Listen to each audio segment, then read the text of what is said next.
Paz e bem, pessoal, tudo bem? Seja bem-vindo, bem-vinda. Vamos continuar o nosso estudo, a nossa reflexão a partir da mística franciscana. Estamos estudando, refletindo a partir do Testamento de São Francisco de Assis. Aqui é uma playlist, um conjunto de vídeos, então nós estamos nesse sexto vídeo, se eu não me engano. Então estamos desde o início, ponto por ponto, estudando o Testamento de São Francisco. Hoje nós estamos no número 35. Você que talvez não conheça o texto, o Testamento de São Francisco, é fácil de encontrar, é um texto pequeno, tá? Aí eu acho que dá umas 2 laudas e meia, se a gente fosse colocar assim no documento Word. Então é pequeno o texto, mas é de uma profundidade, uma riqueza muito grande. Você vai encontrar no site dos Capuchinhos, no site de algumas províncias dos menores, no Centro Franciscano de Espiritualidade de São Paulo, aqui nas Fontes Franciscanas, que eu sempre falo, também lá da edição de Santo Antônio. Vamos então continuar, número 35, é o final deste texto. E o ministro-geral e todos os outros ministros e custódios estejam obrigados pela obediência a nada acrescentar ou diminuir a estas palavras. Então aqui a insistência de Francisco de Assis, né, sobre este modo de vida. Aqui é interessante notar, gente, que não é simplesmente Francisco que cobra os irmãos naquele período e os futuros, aqueles que viriam, que obedecesse simplesmente a ele, como se Francisco fosse uma espécie de líder impositor, sabe? Assim, uma imagem quase um ditador. Não, não é nada disso, né? Ele está falando isto porque ele descobriu, Deus revelou no sentido, tá, gente? Não é que alguém contou no pé do ouvido, não, tá? Nem simplesmente essas concepções mais mágicas, né? Apareceu a Francisco. Não, não é entendido literalmente, tá? É porque Deus age nele, né? E no seu coração, na sua vida, a partir que vai dando irmãos, mais nada o Senhor precisou revelar. E ele vai imbuindo dessa caminhada, da ação de Deus na vida dele, nas pessoas que vinham até ele, nas situações da vida, os leprosos, né? Tudo isso vai revelando qual o caminho que se deve seguir. E foi justamente nisto que Francisco percebe. Outra coisa não devemos viver a não ser o Evangelho. Então não acrescente nada, né? Não fique preso a comentários. Não. Aí vamos lembrar aí dos fariseus, né? Que na, naquele período de Jesus foi acrescentando tanto, né?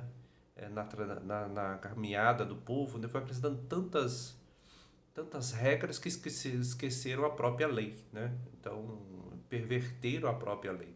Francisco aqui tem esse receio, né? Então, olha, não comente, não crie mais coisas. É para viver, vamos dizer assim, a vida e a regra, que é o Evangelho. Então, o franciscano, a franciscana, sabe muito bem, né, que a raiz de todo o caminhar é o Evangelho, é a Boa Nova, é o seguimento de Jesus Cristo. Então não acrescente nada, não por causa de mim, né? Não é eu, não é para que vocês me obedeçam nesse sentido de obediência a uma pessoa, não, obediência ao Evangelho. Por isso, não acrescente nada. E tenho sempre consigo este escrito junto à regra, ou seja, para lembrar disto. E todos os capítulos que realizarem ao lerem a regra, leiam também estas palavras. E ordeno firmemente por obediência a todos meus irmãos e clérigos e leigos que não introduzam glosas na regra nem nestas palavras, dizendo: é assim devem ser entendidas. Porque Francisco já estava ali vivendo um certo conflito, já divisões dentro da ordem. Aqueles que queriam ter vida mais cômodas, aqueles que queriam graças, né, da cúria romana, que queria viver em grandes conventos, e achava que a regra de Francisco era muito dura, muito exigente. Então deveria ser algo mais maleável. Aí começou a acrescentar coisas, né? Ó, não precisa ser tanto assim, né? A gente pode dar um jeito. E aí, Francisco, olha, sempre lembre, né, do nosso chamado inicial. Por isso, tenham este texto, esse testamento que eu deixo junto à regra, a regra aprovada, né? E também junto às suas orações, né? Sempre consigo mesmo, ali para que lembrem do nosso chamado inicial. Mas como o Senhor me concedeu de modo simples e claro dizer e escrever a regra e estas palavras, igualmente de modo simples sem glosa, as entendais e com santa operação as observeis até o fim. De modo simples, de modo claro, a regra e vida, né? É uma vida encarnada, não é simplesmente nós franciscanos achamos que somos franciscanos porque nós lemos, estudamos Idade Média, estudamos as fontes franciscanas, e se a gente ficava simplesmente como teoria, na realidade não somos franciscanos, né? Um franciscano, por exemplo, que carrega preconceitos, que só conversa com, não posso conversar com aquele pessoal que eles não são católicos, não, eles não vivem corretamente a doutrina. Isso não é ser franciscano não, tá? Isso aí é justamente o contrário, é antifranciscano, anticristão na realidade, né? Então, modo simples, vamos imaginar, com quem que Francisco aprendeu, foi amadurecendo? Com os leprosos, com os pobres, né? Lembra que os leprosos tinham aquela imagem, né? Quem ficar com eles vai ficar contaminado, ninguém pode chegar perto. Ou seja, o preconceito que eles recebiam, né? Tinha que ser excluído da cidade, ficar bem longe, né, dos muros da cidade. Francisco vai conviver com eles, com esse pessoal que é tido como doença, né? Descartável, né? E Francisco vai ver com eles, né? Francisco não vai ver com os santinhos, com os bonitinhos, né? Com os limpinhos, como se fosse uma espiritualidade asséptica, né? Estética, que ficasse só no agradável para mim, né? Então, essa concepção de santidade, a gente tem que tomar muito cuidado que não é santidade, né? É o contrário de santidade, é o contrário da espiritualidade da que nós estamos estudando, a mística franciscana. Então, o encontro com o crucificado leva aos crucificados do mundo, né? E aí, Francisco, olha, não fique comentando, né?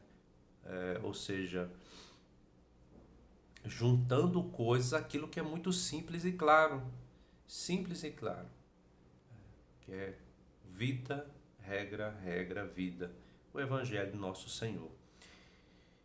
E todo aquele que essas coisas observar seja repleto no céu da bênção do Altíssimo e na terra seja repleto da bênção do seu divino Filho, com o Santíssimo Espírito Paráclito e com todas as virtudes do céu e com todos os santos.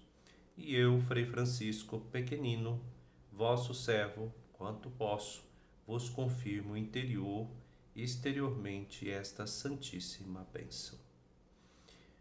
Muito bem, confirmar essa bênção, né? A gente às vezes equivoca-se, né? Entendendo que, eu recebi a bênção, agora tá tudo ok, tá tudo beleza. Não, a gente precisa confirmar a bênção, né? Precisa ver ele na vida. E eu, Frei Francisco, pequenino, aqui não tem nada de falsa humildade, né? Eu não sou santo, não, imagina, que isso. Pequenino nesse sentido que Francisco realmente se sentia e se percebia como todo cristão deveria sentir e perceber, pequeno, da tamanha graça de Deus, e que é pela força do Altíssimo que nós caminhamos. E ele fala isso, fala da bênção e da parte dele, daquilo que compete a ele, vos confirmo interiormente e exteriormente esta santíssima bênção. Francisco era um homem da bênção, né?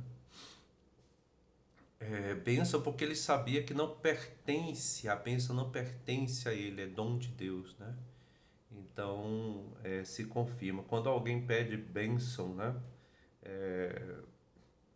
Para alguém se pede porque é a graça de Deus que passa por aquela pessoa, né? Por exemplo, o pai e a mãe, bênção da paternidade.